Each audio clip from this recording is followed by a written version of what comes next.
Hey guys, I got a new video for you today, and this is going to be a look at one way that I found to paracord wrap a particular object that has a straight handle to it.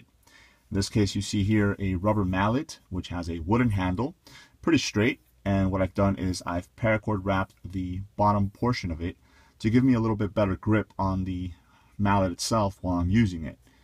The same thing I did to this SOG Fast Hawk.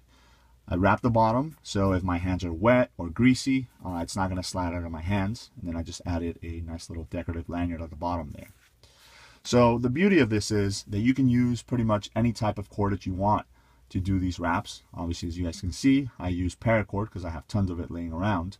And also, you can wrap as little or as much as you want of the actual handle. So in this case, I could have gone all the way up to here if I wanted to wrap it, but I figured enough to fit my hand was what I needed.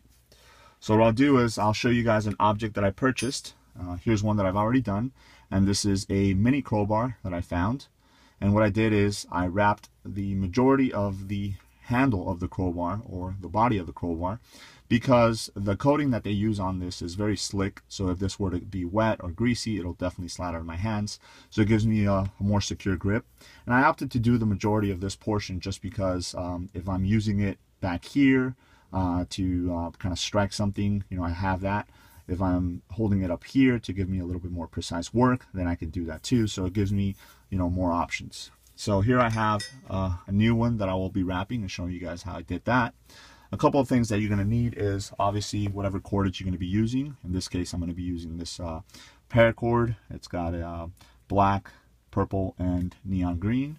A couple other things that you might need is a knife to cut the paracord or the cordage once you're done, a lighter to finish it off. You don't really need this, but I would definitely recommend using it, is a good pair of pliers.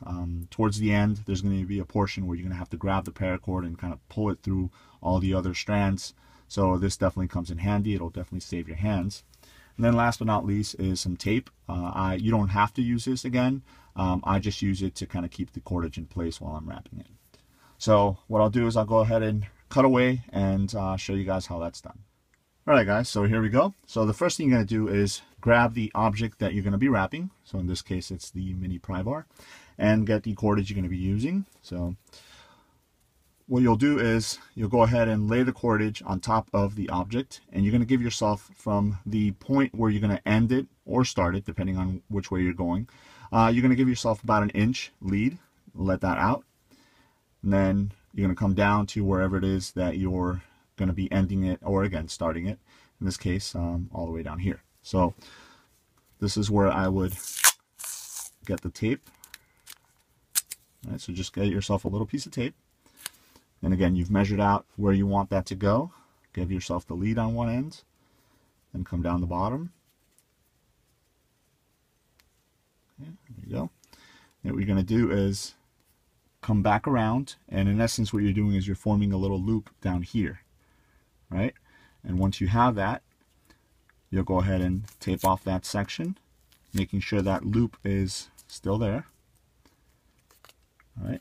Now what the tape is doing is it's actually just holding the paracord in place while you go ahead and wrap around it. All right. So as you guys can see, I have that section of where I'm going to wrap with the loose end at the end, and then the other one is right here. So I just went down, came around, created that loop, taped it off, and came back. And you're going to want to make sure that everything's nice and tight so that you have a very comfortable feel once you start wrapping it. So once you come all the way back, the working end, which is the long end here, you're going to start wrapping around it. All right, so just make sure that you get both pieces underneath. All right, and then just start wrapping. Now what's really cool about this different color paracord is once you start wrapping it in and going around, it's going to create a really cool looking image. Again, that's personal preference. So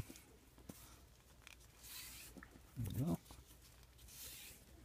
So as you guys can see there, what I'm doing is I'm making sure that I'm pushing the paracord together so that it is nice and tight. You're gonna want that, especially if it's going to be a tool that you're going to be using and maybe swinging and moving around and stuff like that. You don't want this to be loose and come undone underneath your hand or anything like that.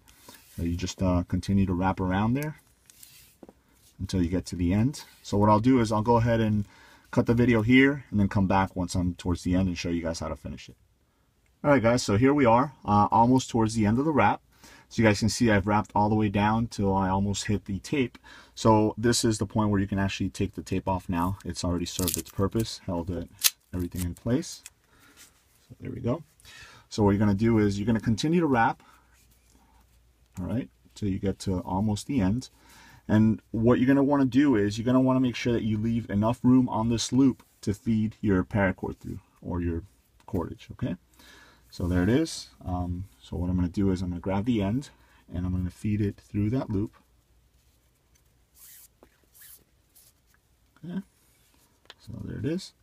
So as you guys can see, I've wrapped pretty much the whole length of this mini crowbar here. Again, I fed the working end through that loop. Now is the time where your pliers are going to come in handy. So what you're going to want to do is you're going to want to grasp the tail that you left hanging off the end over here and just pull on it. Give it a really strong tug. And again, that's where this comes in handy. It allows you to grip it really nice. So in essence, what you're doing is you're pulling on this one to close this loop and lock that working end in place. So let's go ahead and do that. Again, there we go. I don't know if that was in camera. Yeah, there we go. All right, so I went ahead and pulled on that until it locked that working end. So as you guys can see there, the loop closed down and it locked the working end underneath pretty much everything else. So, you know, just to make sure that it's all nice and tight, just go ahead and tug it as much as you can. You know, you'll know when it's nice and done. All right, so there it is. So the last piece is go ahead and cut off these ends.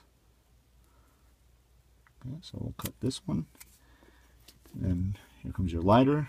Go ahead and burn it off, and just try and make it as close as possible so that it looks nice and neat. Okay, so we'll burn it there, and then we'll use the lighter itself just to kind of push it down. All right, and we'll do the other end here. Cut it there. Again, use the lighter to burn it.